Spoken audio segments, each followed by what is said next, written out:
That was not a top 50 verse.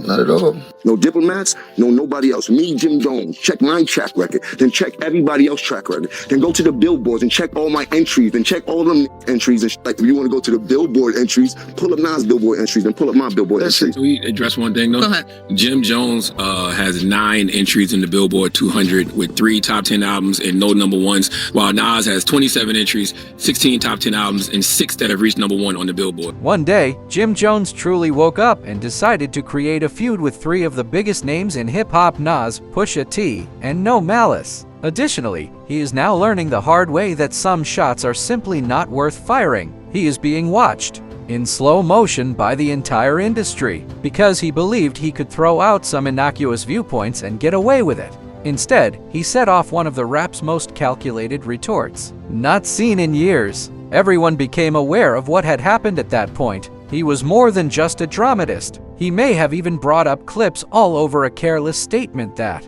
Nas wasn't important. What began as informal Pharrell, Beyonce, and Jay-Z were in the front seat, watching the story unfold like a movie as shade exploded into a lyrical crossfire that extended all the way to Paris Fashion Week. And Jim Jones, right in the middle of the storm.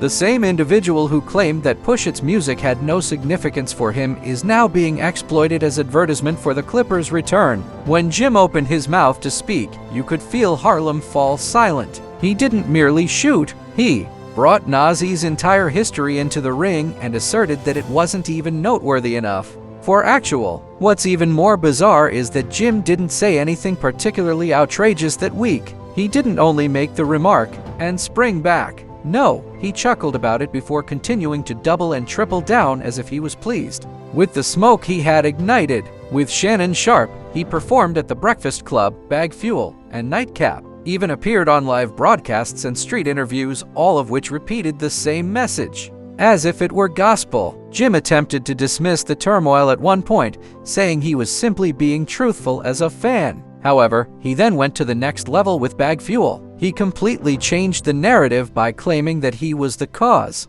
of Nas's recent surge in popularity. Jim claims that it had been years since anyone had discussed Nas in this way. Not since the days of Ether. He truly went viral on camera ever. Never. He was so daring with it. Here's the problem though. It was obvious that Jim had no idea who he was playing with. Nas isn't the kind to constantly switch between interviews. He's the type that makes connections with billionaires, closes big transactions, and builds empires in secret. Jim continued to speak. Nas remained silent and worked. Nas was out here igniting fictitious fires as Jim was making plans for one of the sexiest flexes hip-hop has ever witnessed. Just power moves, no diss tracks or clapbacks. He put up an advertisement, nonchalantly flaunting a $5 billion Queens Casino project on Instagram.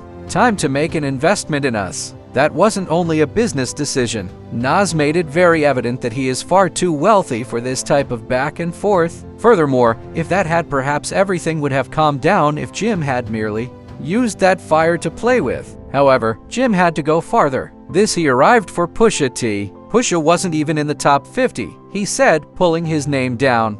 And the thing he didn't anticipate, No Malice was hearing. People are now genuinely curious as to whether Jim simply brought Clipse back together in a single careless take.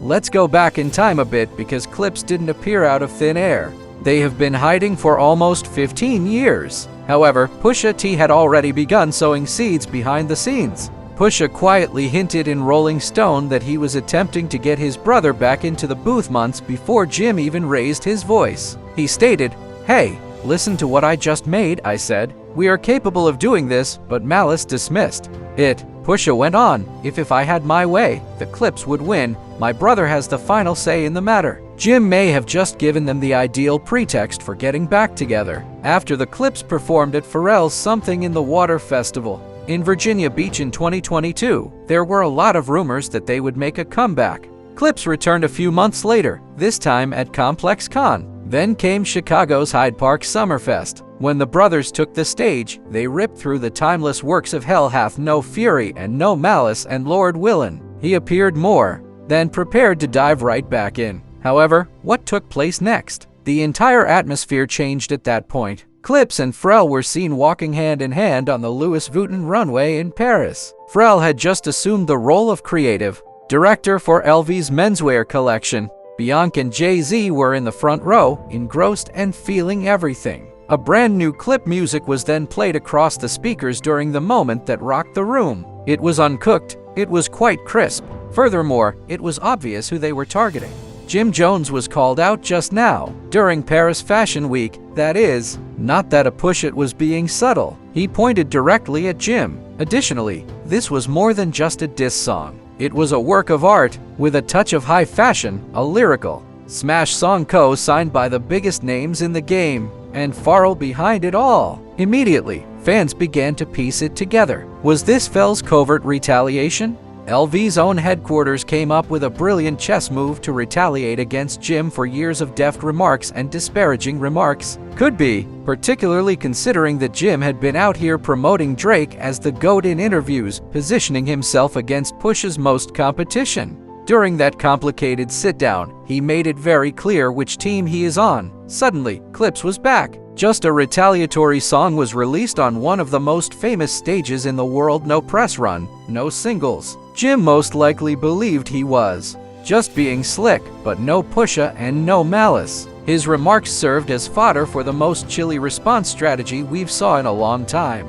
Now everyone wants to know if Jim unintentionally gave No Malice the most iconic rap return moment, or did he simply write the obituary for his own career, because the album hasn't even been released by Clipse yet, and the harm is already being done. We also cannot overlook Pharrell, the unseen brain behind it all. He's family, not simply their producer. It was he who created their sound, influenced their identity right away. Thus, when Jim disparaged Clipse in interviews, made fun of their discography, and declared their legacy to be unimportant, he did more than just disparage Pusha. He disregarded all that Clipse stood for. However, no one anticipated the way that No Malice would react. Let's be honest, he had been silent for more than 10 years. Walking away from the rap, the older brother game, discovered faith and adopted a completely different way of life. Malice walked in peace, but Pusha remained in the trenches. Created it, he was obviously done rapping. He repeated it several times. He would not return. Nevertheless, here he is, and he was able to return to the ring after just one offensive remark. Thus, when at the Louis Vuitton show in Paris, the voice of No Malice came through the speakers, and it wasn't just unexpected, it was terrifying. Now take a moment to reflect regarding that. He wasn't just throwing bars at random. These were complex insults, scathing and intimate, directed against accuracy. We're all parrots, bird chatter. It was more than simply wordplay. That was a clear jab against Jim's entire bird gang, brand, his team, and his reputation. Dallas and Paris, on the other hand, weren't arbitrary. Those cities are same. Only a few days prior, Jim had yelled out in his freestyle over the beat of the whips and chains. No, Malice wasn't merely returning the clap. He was listening. This is where it becomes even more bizarre, though. People began to notice something more profound. No, Malice wasn't merely rapping once more. He was rapping as if he had been anticipating this moment, as if he had been keeping back for many years. At last, the lid had been removed. It didn't feel like he was coming back once. It had the feel of a warning, and Jim gave him the all clear to go for it. He even shared a video of he tried to dismiss Pusha's Paris verse by laughing at it. However, that fought quickly came off when he struck Drink Champs. Jim winced when N pulled out the Clipse disc. That same moment, he acknowledged that it affected him. Behind the jokes, the fissures became apparent. Thus, Jim did what? He dashed over to the booth and freestyle. He dropped his whips and chains, retaliating with the same beat he had been called out by Clipse. Next, the Bet Awards, which is where it. Right now, 2025, I'm in the game still rapping at a high capacity. If Nas wants to smoke, come in the booth. I will rap circles around Jim Jones and what Jim Jones have done in this game. A lot of these rappers have done a tremendous job, and I take nothing away from them. But they forget, I got a hell of a catalog. Me, Jim Jones, myself. Gold records, platinum records, gold albums, platinum albums. No, me, Jim Jones. Listen, we can't compare the two. What I'm trying to tell you is I want to go there. I want to go down the line now, because now we going down the line. Bootleg Jim sat down for a brief interview with Kev, and he did what he consistently does. tried to pretend it didn't happen. Jim didn't mince words when he was asked about Clipse's recent track, Chains and Trumpets. He dismissed it as weak, saying that Clipse was only relying on their bars and nostalgia weren't striking. However, rather than appearing composed under duress, Jim came across as in front of the cameras, the rapper loses control and spirals out of control. Since what do when the artists you attempted to denigrate begin to advance in front of the entire industry? What do? Either you fall back or you double down. And Jim doubled, way down. When it appeared that Jim Jones would be unable to excavate anymore, he and Shannon Sharpe took out another shovel on Nightcap. This time, he returned to Nas, his favorite punching bag. According to him, Nas was never incredibly powerful, said that Jay-Z and DMX always took precedence over him. Then, he added straight-facedly, he truly lost the room. It's similar to claiming that following Space Jam, Jordan dropped off. Now hurry up! Furthermore, that is merely irrational. Clipse was quietly carrying out a brilliant plan while Jim continued to chase headlines. They formally released the complete rollout of their eagerly anticipated reunion album, Let God Will Take Care of Them. Furthermore, if anyone believed that Chains and Whips was the great finish, that was only the warm-up, sorry. This was more than just a resurgence. It was an overt power move. Additionally, the rollout, it had changed. Clipse rattled the room in addition to teasing fans. Every action, from mysterious advertisements to unexpected merchandise drops, seemed to be a prelude to something larger. The trailer then appeared. War horns, church bells, grim images, and that terrifying no malice sentence. We made an effort. At peace. Then something clicked. Rap wasn't the only topic here. It was a personal matter. The push it was secured. No Malice appeared to be a man who was carrying something to demonstrate. Additionally, the production had Pharrell's fingerprints all over it. Aggressive, unsettling, and cinematic. Hits were not what they were after. Messages were being dropped, and everyone in the audience was aware precisely to whom they were speaking. However, when the clips moved like silent killers, Jim continued to speak. He did another interview, attempting to minimize anything, claiming they're only attempting to catch up with me. Your wave, bro? You weren't even outside when these same individuals gave you the game grinding. Create the blueprint. Additionally, the fans no longer believed it. Social internet was ablaze with side-by-side comparisons between Jim's freestyle and Clipse's. It was far from it. Abruptly, the throng that once exaggerated Jim's audacity began to backfire.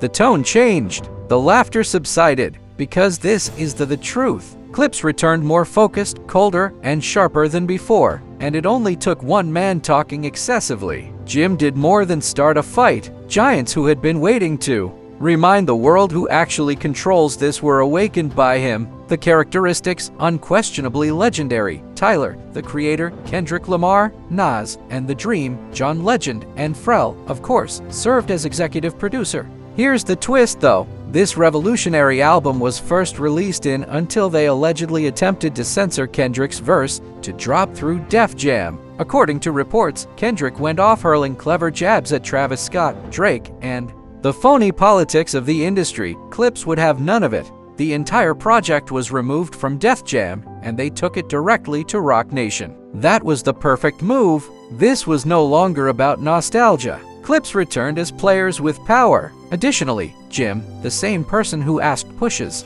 identity group, yes, they clearly responded to that. Although this change took time to occur, it is now indisputable. Jim isn't merely being disparaged. He's being quietly benched, not canceled, not blackballed, but phased out. Additionally, for someone who made his reputation on street chatter, loud energy, and loyalty, that stillness is more hurtful than any clips from the bar might spit. Thus, when clips don't expect it when Nas drops that joint, a standard CD, that will feel similar to a funeral. Jim can continue to rap, continue trolling and acting as like nothing is wrong. Only jokes, but in the background, significant there are meetings and tours taking place. Reserved, films are being made, and his name is not on any of it. Now, the true query isn't whether Jim reply. Will anyone still be concerned if does he? And his goal was to go viral. He's standing alone now, perhaps canceled straight out of the history of hip-hop. Be sure you share, subscribe, like, and comment if you're having a great time with the tale, as this is not the end of the story.